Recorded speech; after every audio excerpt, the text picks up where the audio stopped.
So maybe work ఇచ్చేటప్పుడే ఏదైనా madam చెప్పినట్టు road వేసినప్పుడు కాంట్రాక్టర్ దాన్ని చేస్తున్నామంటే మన మిస్టేక్ అవుతుంది.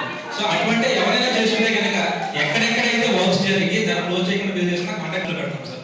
ఎవరైతే మాత్రం చేసిన ట్రై చేస్తాం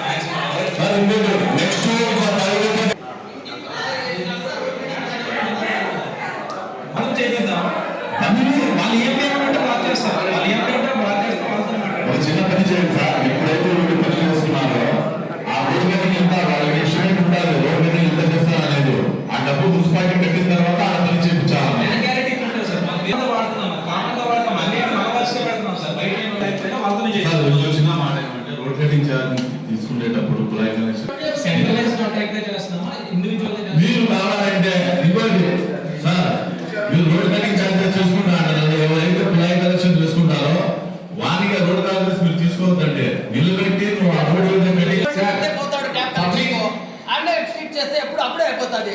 అది లేకుండా అక్కడక్కడ 10 గుంతలు పడిపోయి స్పీడ్ బ్రేకర్లు అయిపోయి సమాధుల మాదిరిగా అయిపోతున్నాయి. రోడ్డు రోడ్డు కాపాడుకుంటే ఎక్కడ ఇది మీరు కొంచెం ఇంట్రెస్ట్ చూపిస్తే రాయచోటి ఒక మంచి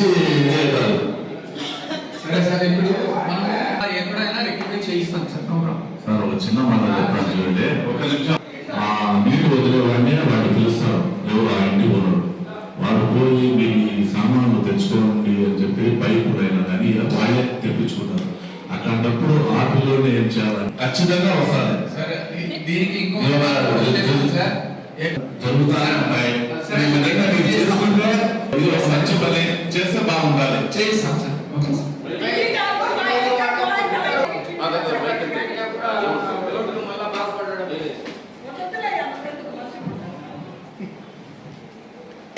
గత 2-3 ఏళ్ళుగా ప్రతి మీటింగ్ లో అడగని రోజు లేదు.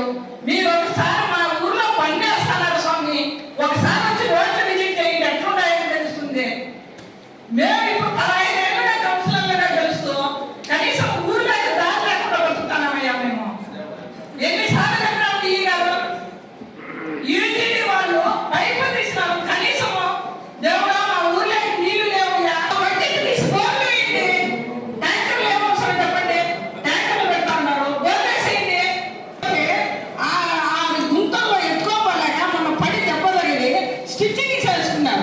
ఎస్టీ కాలనీ విజిట్ చేసి దాన్ని చూసి దేవరది నింపలకి అసలు నీళ్ళే లేవు సార్. మున్సిపాలిటీ ఇంత దగ్గర ఉండి నీళ్ళ ట్యాంక్ పెడతానంటే అది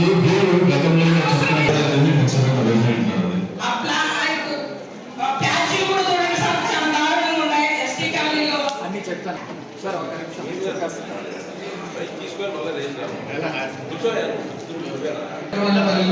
యూజువల్ వాళ్ళు డ్యామేజ్ చేసుకునే అవసరం సార్. అక్కడ ఏమంటే ఉంటుంది ఎస్టిమేట్ లో, అది మున్సిపాలిటీ వాళ్ళు చేయాలంటే ప్రత్యేకంగా మళ్ళీ మనము చేయొచ్చు సార్. వాళ్ళు 236 crores లో వాళ్ళనే ఎస్టిమేట్ లో పెట్టుకుంటారు కదా. సో దానివల్లే చేయాలి. మనం ఇప్పుడు చాలా చోట్ల వాళ్ళు డ్యామేజ్ చేసినారు. అప్పటికి నేను వాళ్ళు ఖచ్చితంగా వాళ్ళు చేయాల్సి వస్తుంది, వాళ్ళ బాధ్యత.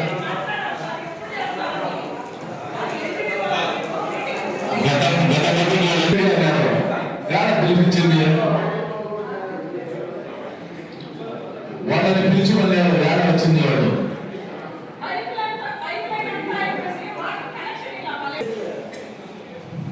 పిలిపించాము, వాళ్ళు పిలిపిస్తుంటే ఏ రీజన్ రాదో తెలియదు.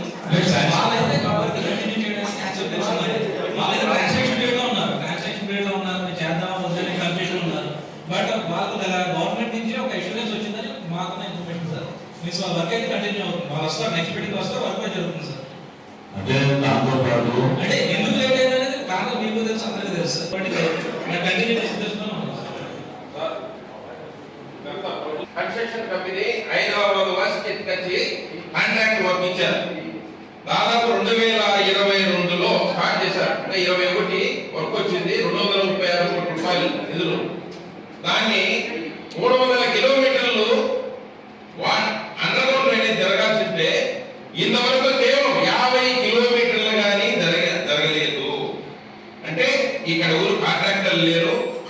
సుదూర ప్రాంత పక్క రాష్ట్రం నుంచి మనం తీసుకొచ్చి అక్కడ కాంట్రాక్టర్లు ఒప్పించి ఇష్టపడి గత ప్రభుత్వంలో ఉన్నటువంటి మన పెద్దలు మాజీ ఎమ్మెల్యే గారు దీన్ని ఇచ్చారు.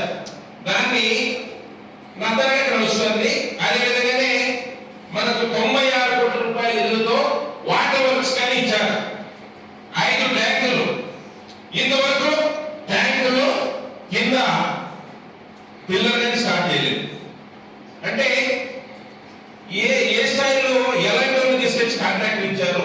కాంట్రాక్టర్లు ఏమైనా ఉంటే కాంట్రాక్టర్ వచ్చారు సార్? ఆ కాంట్రాక్టర్లు కానీ వచ్చారు సార్? ఎన్ని రోజుల్లో కంప్లీట్ చేస్తారు? ఇప్పుడు మేము కాదు, మా పిల్లలంతా చూస్తారా లేదా అండర్గ్రౌండ్ డ్రైనేజ్ కానీ లేకపోతే వాటర్ నీటి తాగునీటి సమస్య ఉన్న ఉద్దేశంతో 5 కోట్ల జనాభా పెరుగుతుందనే ఉద్దేశంతోనే మనకు 96 కోట్ల రూపాయల నిధులతో 5 ట్యాంకులు ఇప్పుడునే వాటర్ సమస్య ఉందనే ఉద్దేశంతోనే 5 రోజులు 4 రోజులు పడుతుందనే ఉద్దేశంతో కేవలం 1 రోజు 2 రోజుల్లోనే నీళ్ళు ఇవ్వాలా, ప్రతి ఇంటికి నీళ్ళు ఇవ్వాలనే సదుద్దేశంతో గత ప్రభుత్వం 2020 కోట్లు శాంక్షన్ చేసింది. ఇంతవరకు ఏమీ జరిగిన పరిస్థితి లేదు. అదేవిధంగానే మనకు మున్సిపాలిటీలో పార్క్ కోసం దాదాపు 6 కోట్ల రూపాయలు నిధులు కేటాయించి ఇక్కడ తిరుపతి నాయుడు కాలనీలో వర్క్ స్టార్ట్ చేశారు. అది ఏ స్థాయిలో ఉందో ఇంతవరకు జరిగిన పరిస్థితి లేదు. ఇట్లాంటి చెప్పుకుంటూ పోతే ఇలాంటి కాంట్రాక్టర్లు గత ప్రభుత్వంలో నిధులు రాదనే ఉద్దేశంతోనే ఆ పరిస్థితులని అంటే సందర్భం వచ్చింది కాబట్టి అకాలంలో కాబట్టి విషయం చెప్తున్నాం. గత ప్రభుత్వంలో ఇచ్చిన పెద్దలే ఆ పరిస్థితుల్లో ఇచ్చారు కాబట్టి వాళ్ళ నత్తనగా చేసుకుంటూ పోయారు. వాళ్ళకు నిధులు వస్తాయో లేకపోతే నిధులు ఫార్మాలిటీస్ అడిగారనే ఉద్దేశంతోనే వాళ్ళు పనులుగా చేయలేని ఉద్దేశంతో పక్కన ఉన్నారు. వాళ్ళను ఒప్పించి కాంట్రాక్ట్ చేశారు కాబట్టి వర్క్ చేయాల్సిన బాధ్యత చేయించాల్సిన బాధ్యత ఉందని ఇప్పుడు కానీ మన మినిస్టర్ గారికి మొన్న వచ్చినప్పుడు కానీ మీరేదో మాట్లాడారు. మాట్లాడిన వెంటనే స్పందించి ఈ రోజు కానీ నిన్న మన గౌరవ కౌన్సిలర్ వాళ్ళ భర్త అభివృద్ధి కార్యక్రమాలు డెవలప్మెంట్ యాక్టివిటీస్ ఇప్పుడు ప్రభుత్వం ఏం చేయలేదు అని కూడా వాస్తవ పరిస్థితి తెలిసిన పరిస్థితి ఉంది. అంత నిధులు కేటాయిస్తే ఇంతవరకు 30 కోట్ల రూపాయలన్నా పని జరిగిందా? కన్సల్ట్ వాళ్ళు ఎవరైనా ఉన్నారు సార్? 30 కోట్లు మనం 300 కోట్లు పైబడి వర్క్ శాంక్షన్ అయితే 3 సంవత్సరాలు కంప్లీట్ అయిపోయింది. ఇప్పటికి ఇంతవరకు ఏం చేయాల్సిన పరిస్థితి కాదు. ఈ 8